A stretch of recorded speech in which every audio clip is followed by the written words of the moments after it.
আলাইকুম আমার কলিজারা পুরা ভাইয়ারা সবাই কেমন আছো?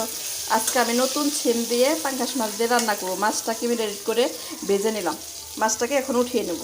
মাছটা ভাজা হয়ে গেছে, উঠিয়ে নেব। আর অবশ্যই নতুন সিম দিয়ে রান্না করবে। এখন নতুন সিম বাজারে অ্যাভেলেবেল পাওয়া যাচ্ছে। মাছগুলো ভাজা শেষ, উঠিয়ে নিচ্ছি। দিয়ে দেব পেঁয়াজ কুচি। পেঁয়াজটাকে ব্রাউন কালার করে ভেজে নেব। দেখো পেঁয়াজটা ব্রাউন কালার হয়ে গেছে। দিয়ে দিব 1 চা চামচ হলুদ গুঁড়ো, 1.5 চা চামচ মরিচ গুঁড়ো, 1.5 চা চামচ মাছের মশলা, স্বাদ মতো লবণ। দিয়ে দিব পানি যেন পুড়ে না যায়। দিয়ে দেব কাঁচামরিচ। কাঁচামরিচটা একটু বেশি দিবা, সিম তো এই জন্য। আরও দিয়ে দেবো 1 চা চামচ আদা রসুন পেস্ট, 1 চা চামচ জিরা পেস্ট। দিয়ে মশলাটাকে ভালোভাবে কষিয়ে নেব। তোমরা চাইলে এইভাবে মাছটাকে রান্না করে নিতে পারো। দেখো কালারটা কি সুন্দর হয়ে আসছে, তেলটা উঠে আসছে। এখন দিয়ে দেবো সিমগুলো। সিমগুলো কেটে ধুয়ে রেখেছি। সাথে দিয়ে দিছি আলু, দেশি আলু যেটা, সেটা সরকা শুদ্ধায় দিছি। এটা খেতে অনেকটা টেস্ট হয়। ভালোভাবে কষিয়ে নেব।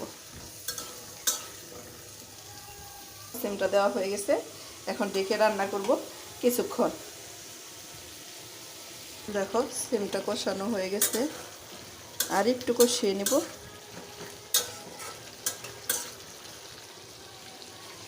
আরও দিয়ে দেব টমেটো। টমেটোটা দিয়ে আর একটু কষিয়ে নেব। দেখো কষানো হয়ে গেছে, এখন দিয়ে দেব সামান্য ঝোল।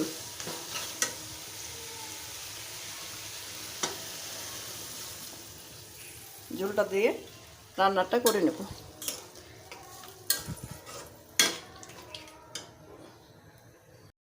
হয়ে গেল আমার টমেটো দিয়ে, সিম দিয়ে, নতুন আলু দিয়ে পাঙ্গাস মাছ রান্না। তোমরা চাইলে এইভাবে পাঙ্গাস মাছটাকে, নতুন সিম এখন নেমে গেছে, তোমরা রান্না করে নিতে পারো।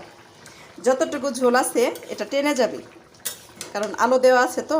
এখন আমি আর একটু হবে, তো চুলা থেকে নামিয়ে নেব। চুলা থেকে নামিয়ে তোমাদেরকে দেখাচ্ছি আমার রান্নাটা কেমন হলো। দেখো হয়ে গেল আমার নতুন সিম দিয়ে পাঙ্গাস মাছ রান্না। তোমাদেরকে দেখাচ্ছি আমার রান্নাটা কেমন হলো। তোমরা চাইলে একবার এভাবে রান্নাটা করে নিতে পারো। বাছ হয়ে গেল আমার সিম রান্না।